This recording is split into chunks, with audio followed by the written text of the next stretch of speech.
Magandang umaga, mga ano ko diyan, mga kaibigan.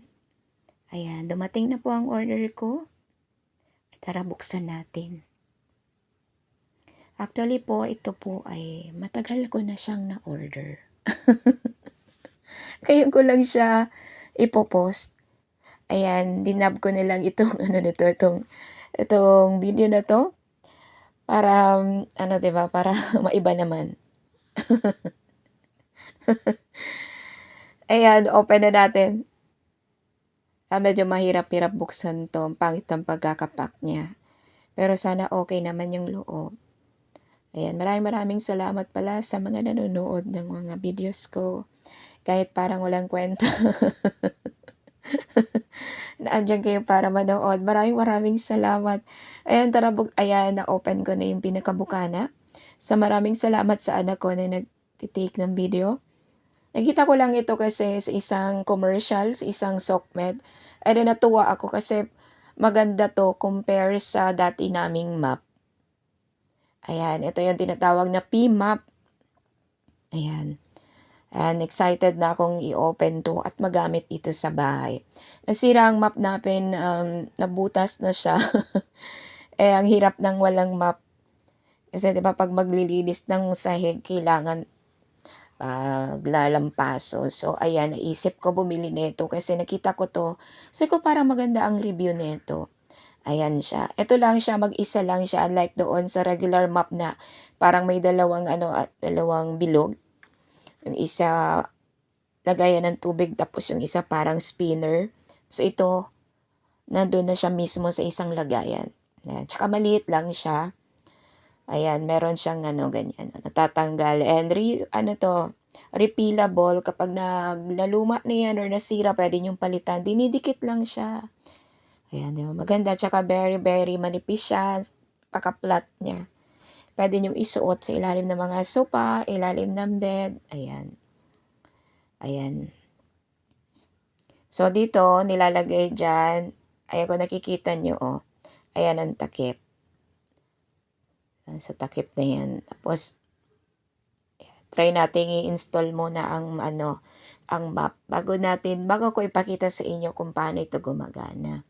Kaya meron siyang mahabang ano, handle.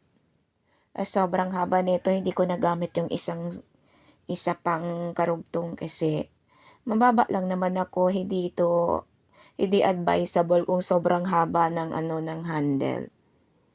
Ayan, madali lang ito din i-assemble, kayang-kaya nitong i-assemble.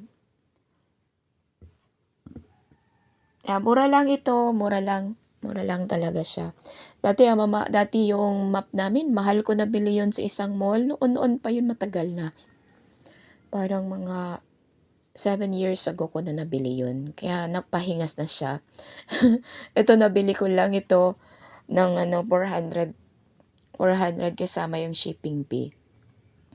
'Di ba mura lang siya, tapos maganda naman siya.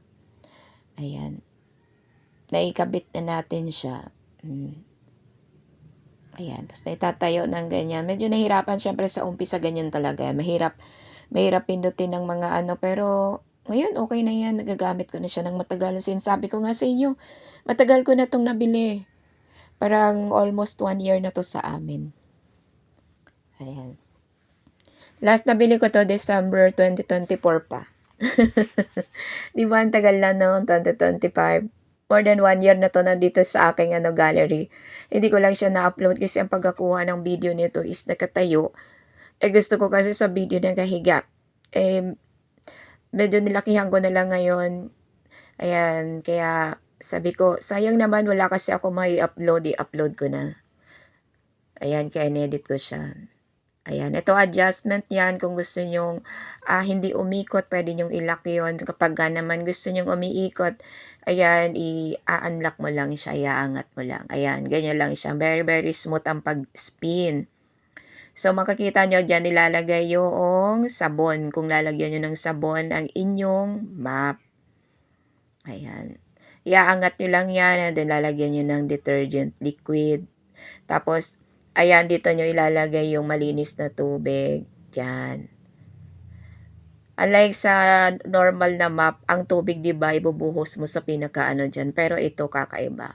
So 'pag inano mo 'yan, in-spin mo ng ganyan, naghahalo yung liquid at saka yoong malinis na tubig.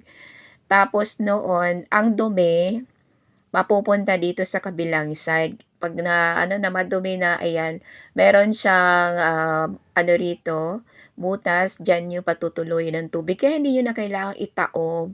Unlike sa normal na mop na gamit ko noon, tinataob ko pa para matapon ng tubig. Ayan, yung maduming tubig napupunta diyan sa pinaka-side na 'yan. 'Yan, diyan napupunta ang maruming tubig. Dito malinis lang. Tapos ito namang parang ano na 'yan, diyan napupunta kung may mga buhok-buhok ang map, ayan susubukan natin. Lagyan na diyan nilalagay ang tubig. Pero this time sinubukan ko 'to ng walang sabon kasi parang sinubukan ko lang naman. Saka ko nalalagyan ng liquid na detergent or dishwashing, puwede na sigurong ilagay diyan, 'di ba? Tipid-tipid. Ayan, ganyan lang, oh. Tapos ipe-press down niyo. Tignan niyo wala namang tumutulo, 'di ba? Masilyado yung ano, yung butas kaya safe siya, hindi matatapon. Kita niyo. Oh, medyo nabasa na siya. Pero ang ginagawa ko nito ngayon, binabasa ko siya tapos saka ko i-spin 'yan para mawala yung dumi.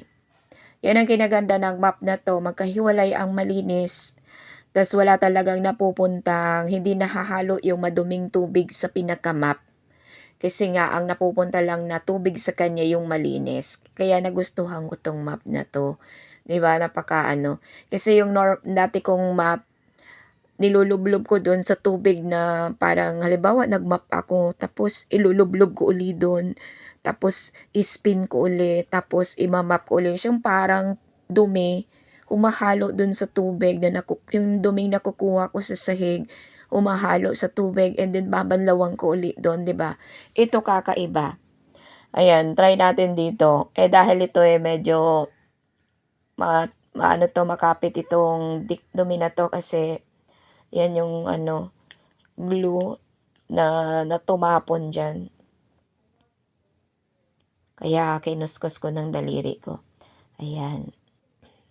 Maganda siyang gamitin, magaan, hindi ka na masyadong mahihirapan kasi naandiyan na lahat, oh. Lalagay mo lang dito yung sabon. Ako ngayon ginagamit ko diyan yung ano lang, yung liquid yung sa dishwashing, ilalagay ko diyan. Ginagamit ko siya ngayon. Masasabi kong sulit talaga 'tong nabili ko kaya maraming maraming salamat sa nakaimbento nito. Bye everyone!